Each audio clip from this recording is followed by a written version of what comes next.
The room number 302. शहर के पुराने हिस्से में बना था होटल शिवलोक। बाहर से देखने पर वह किसी आम होटल जैसा ही लगता था, लेकिन अंदर घुसते ही एक अजीब सी ठंडक महसूस होती थी, जैसे दीवारों में ही कुछ छिपा हो। होटल की तीसरी मंजिल पर एक कमरा था, कमरा नंबर 302। उसके बारे में स्टाफ ज्यादा बात नहीं करता था। अगर कोई पूछ ले तो जवाब मिलता, वो कमरा अभी मेंटेनेंस में है। लेकिन रोहन को इन बातों से कोई फर्क नहीं पड़ा। रोहन एक फ्रीलांस जर्नलिस्ट था। उसे रहस्यमयी जगहों पर जाना और उनकी सच्चाई उजागर करना पसंद था। जब उसने होटल शिवलोक के बारे में सुना, खासकर कमरा नंबर 302 की अफवाहें, तो उसने तय कर लिया कि वह वहीं रुकेगा। रिसेप्शन पर खड़े बुजुर्ग मैनेजर ने जब रोहन का नाम रजिस्टर में लिखा और कमरे की चाबी दी, तो उसकी उंगलियां कांप रही थी। सर, अगर चाहें तो दूसरा कमरा? रोहन मुस्कुराया।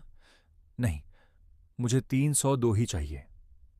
लिफ्ट तीसरी मंजिल तक पहुंची। दरवाजा खुलते ही कॉरिडोर में हल्की सी बदबू और अजीब सन्नाटा था। कमरा 302 सबसे आखिर में था। दरवाजा खोलते ही ठंडी हवा का झोंका आया। कमरा साफ था, लेकिन ऐसा लग रहा था जैसे कोई अभी अभी यहां से उठा हो। घड़ी ने रात के 2 बजे बजाए। रोहन लैपटॉप पर नोट्स लिख रहा था कि अचानक थक थक थक दरवाजा खटखटाया गया। रोहन ने दरवाजे की झिड़ी से झांका। बाहर कोई नहीं। वह वापस मुड़ा ही था कि उसके कान में किसी ने फुसफुसाया, दरवाजा मत खोलना। रोहन का दिल तेज धड़कने लगा। उसने हिम्मत करके दरवाजा फिर खोला। इस बार बाहर कोई खड़ा था, वह खुद। सामने खड़ा शख्स बिल्कुल रोहन जैसा दिखता था। एक ही चेहरा, एक ही कपड़े।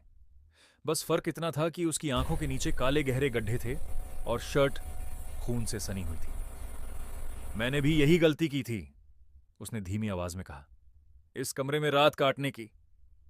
रोहन पीछे हट गया। तुम कौन हो? वह मुस्कुराया। मैं वही हूं जो तुम बनने वाले हो। लाइट अचानक बुझ गई। अंधेरे में सिर्फ एक आवाज गूंज रही थी, घड़ी की टिक टिक टिक टिक। लाइट जली तो रोहन जमीन पर गिरा पड़ा था। दीवारों पर हाथों के निशान थे, जैसे कोई बाहर निकलने की कोशिश कर रहा था। घड़ी अब 2:12 दिखा रही थी। अचानक बाथरूम का दरवाजा अपने आप खुला। शीशे में रोहन ने देखा, पीछे कोई खड़ा था, लेकिन जब मुड़ा, कोई नहीं। शीशे पर उंगलियों से लिखा गया था, ये कमरा समय नहीं, जिंदगियां खाता है। रोहन को याद आया, इंटरनेट पर पढ़ी एक खबर। 20 साल पहले एक जर्नलिस्ट इसी कमरे में मरा था। लाश बिस्तर पर मिली थी, दरवाजा अंदर से बंद था और नाम रोहन वर्मा, उसका ही नाम। रोहन समझ गया, यह कमरा लोगों को नहीं मारता, उनके भविष्य को खींचकर वर्तमान में ले आता है। उसने भागने की कोशिश की, लेकिन दरवाजा नहीं खुला।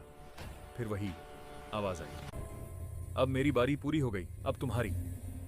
घड़ी की सुइयां तेजी से घूमने लगी। अगली सुबह होटल स्टाफ ने कमरा नंबर 302 खोला।